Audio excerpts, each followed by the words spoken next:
পিয়ারের আন্দোলন বা পিয়ারের দাবি দেওয়া নিয়ে যারা মাঠ গরম করতে চাচ্ছেন, এই পিয়ারের অর্থ তারাও সঠিকভাবে বুঝেন না বলে আমার কাছে মনে হয়।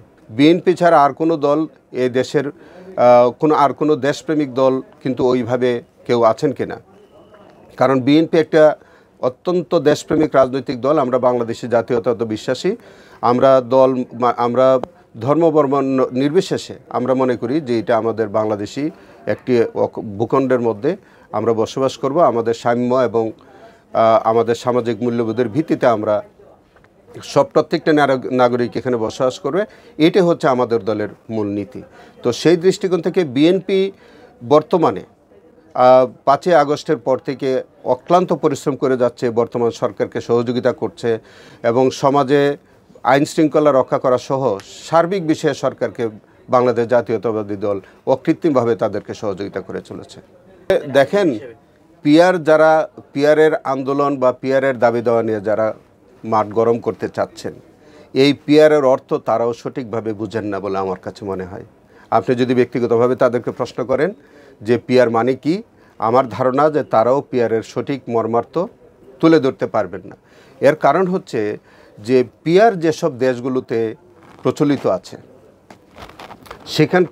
সেখানকার যে রাজনৈতিক অবস্থা, সেখানকার যে সরকারের অবস্থা, এইটি তারা জনগণের সামনে পরিষ্কার করে তুলে ধরছেন না।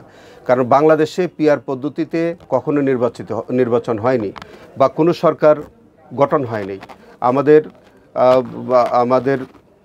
1947 সালে দেশ বিভাগের পর থেকে কখনোই পিয়ার পদ্ধতি আমাদের সমাজ ব্যবস্থায়, অর্থাৎ আমাদের দেশের মানুষ পিয়ার পদ্ধতি কি এটা সম্পর্কে ওয়াকিবহাল না। আপনি দেখবেন যে 75% মানুষ কিন্তু পিয়ার পদ্ধতি বোঝে না। কিছু শিক্ষিত মানুষ হয়তো আপনি পিয়ার পদ্ধতি বুঝতে পারবেন, বাট আপনি আপামর জনসাধারণের ভোটে যে সরকারটা গঠিত হবে সেই জনসাধারণ পিয়ার পদ্ধতিটাই বুঝে না। তো আপনি কি করে ওই পিয়ার পদ্ধতিটা ওরকম মানুষের জনগোষ্ঠীর উপরে আমরা চাপিয়ে দিবেন? এইটি একটি মহল এই পিয়ার পদ্ধতির নামে দেশে বিশৃঙ্খলা তৈরি করে, যেহেতু তাদের সাংগঠনিক অবস্থা খুব দুর্বল, সেই কারণে তারা নানান কলাকৌশল অবলম্বন করে নির্বাচনটাকে পিছিয়ে দিয়ে তাদের সংগঠন গোছানোর জন্য তারা একটা কৌশল হিসেবে এই পিয়ার পদ্ধতির দাবিটা তারা করে চলেছে। এবং তারার আরও কোনো উদ্দেশ্য থাকতে পারে যে অন্য কোনো দেশের কোনো প্রেসক্রিপশনের ভিত্তিতেও তারা এই জাতীয় দাবি দেওয়া তুলতে পারে।